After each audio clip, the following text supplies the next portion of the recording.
आधुनिकता के इस दौर में यह यकीन कर पाना लगभग असंभव है कि रूह या आत्माओं का भी अस्तित्व होता है, या तो उस इंसान का विश्वास इसमें परिपूर्ण हो सकता है जो इन घटनाओं से गुजरा हो।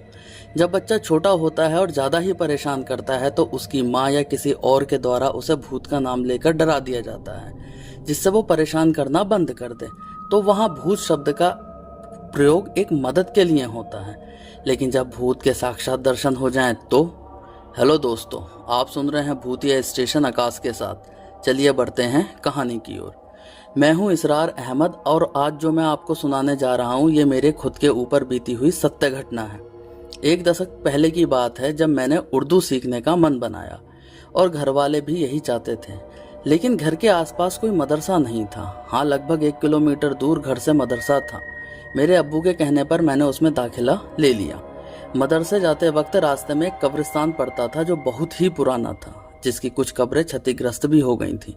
वैसे तो मैं उस समय 14 साल का तेज तर्रार लड़का था, मुझे किसी से भी डर नहीं लगता था। हर रोज मैं पैदल ही आता जाता था।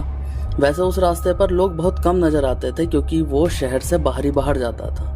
उस दिन घर लौटते समय मुझे काफी देर हो गई। अंधेरा बढ़ने लगा, चारों तरफ सन्नाटा पसरा हुआ था। मैं तेजाई से घर की तरफ बढ़ रहा था कि तभी कब्रिस्तान दूर से दिखाई दे रहा था। उसमें खड़े ऊंचे ऊंचे चारों तरफ फैले पेड़ अंधेरे में और भी ज्यादा भयानक लग रहे। आसपास बिल्कुल सन्नाटा देखकर मुझे अब डर लगने लगा, क्योंकि उस रोड पर उस समय कोई नहीं था। लेकिन फिर भी हिम्मत बटोर कर मैं घर की ओर चल दिया। अंधेरी रात में सुनसान इलाका और तरह तरह की आवाजें वातावरण को और भी ज्यादा डरावना बना रही थी। अभी मैं कब्रिस्तान को पार कर ही रहा था कि अचानक से सामने से एक सफेद कपड़ों में एक औरत दिखाई दी। वो मेरी तरफ ही आ रही थी। उसका पूरा चेहरा बालों से ढका हुआ था। उस औरत को देखते ही मेरी सिट्टी पिट्टी गुम हो गई और मुझे अपने दोस्तों की बातें याद आने लगी जो 5-6 दिन पहले वो मुझे बता रहे थे, और मैं इन बातों पर यकीन न करके उनका मजाक बना रहा था। जैसे जैसे वो औरत मेरी ओर आती गई मेरी धड़कनें बढ़ने लगी, मेरी टांगें बुरी तरीके से कांपने लगी, मेरा पूरा शरीर पसीने में भीग चुका था। मुझे इतना डर लग रहा था कि मैं मदरसे की ओर ही भागना चाहता था, लेकिन ऐसा लगा मानो मेरे पैर जमीन में जड़ गए हों। हल्के हल्के मेरे और उस औरत के बीच फासले कम होने लगे थे और कुछ पलों के बाद वो औरत मेरे करीब आ गई। अचानक उसने जोर से हंसते हुए अपने हाथ से अपने बाल हटा दिए और जैसे ही मैंने उसका चेहरा देखा तो बेहोश हो गया मैं, क्योंकि उसके चेहरे पर 2 निशान थे बड़े बड़े जो आग की तरह जल रहे थे। उसके दांत बहुत बड़े बड़े थे, उसकी आंखें बिल्ली की तरह चमक रही थी।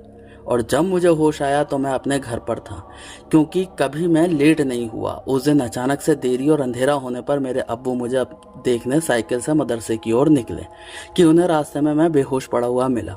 मेरे घर वालों के पूछने पर मैंने उन्हें सब बताया तो उन्होंने मेरा उस मदरसे में जाना बंद कर दिया।